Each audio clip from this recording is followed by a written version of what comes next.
صباح الخير أو مساء الخير على حسب وقت ما تشوفوني.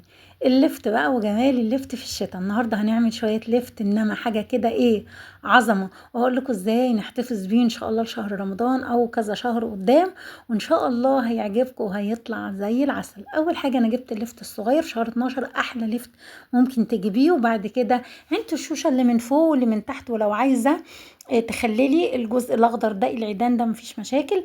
انا جبته وبعد كده عندت اي حاجه فيها مش شكلها مش حلو يعني. وبعد كده غسلته ونقعته حوالي نص ساعه لغايه ما نزل اي طينه منه، وبعد كده غسلته تاني زي ما انتم شايفين كده صغير وخطير.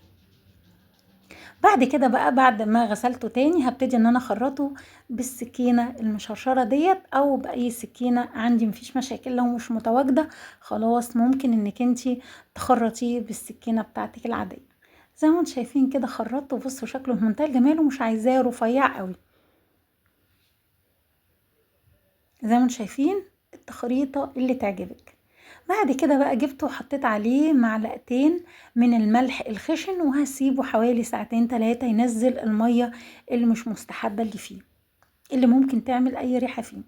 عامة لو ما حبيتيش تعمل الخطوة دي مفيش مشاكل، لان في شهر 12 احلى لفت ممكن تستغني عن الخطوة دي.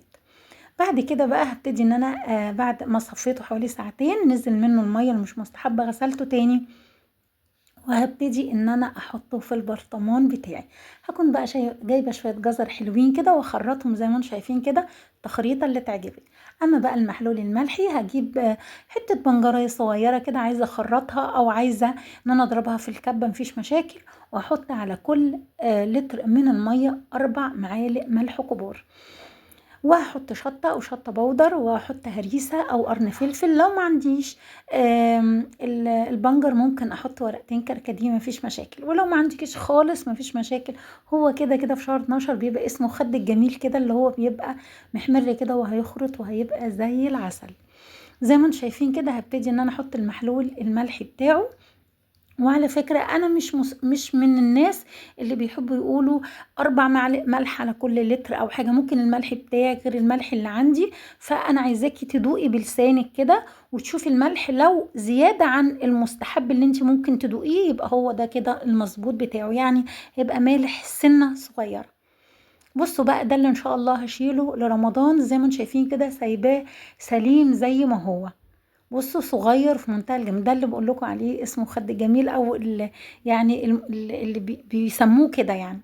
بصوا زي ما انتم شايفين كده برضو هحط المحلول بتاعه الملحي حوالي 4 معالق كبار هرميين من الملح الخشن، وقطعة من البنجر، وبرضو حطيت شطة وحطيت قرن فلفل من قرن فلفل حامي زي ما انتم شايفين كده خطير. وبرضو هجيب كيس بلاستيك واحاول ان انا اقفل عليه كويس علشان ما يجيش فيه اي بكتيريا ولا اي هواء. وبرضو ما تنسوش معلقة السكر اللي انا حطيتها. يبقى انا حطيت هنا سكر، وحطيت للي هناكله بعد يومين 3 3 معالق خل. اما للي ان شاء الله هنسيبه رمضان انا ما حطيتلوش خل خالص، الخل هو اللي بيسرع عملية السوى يا جماعة.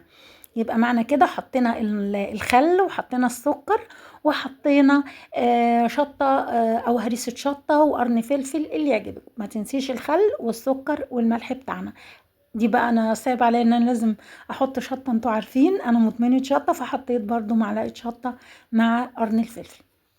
بصوا بقى ميته خطيرة واستوى بسرعة في منتهى الجمال. ان شاء الله يعجبكم، ولو عجبكم يا ريت تعملوا لايك وشير واشتراك في القناة، متنسوش تفعلوا الجرس.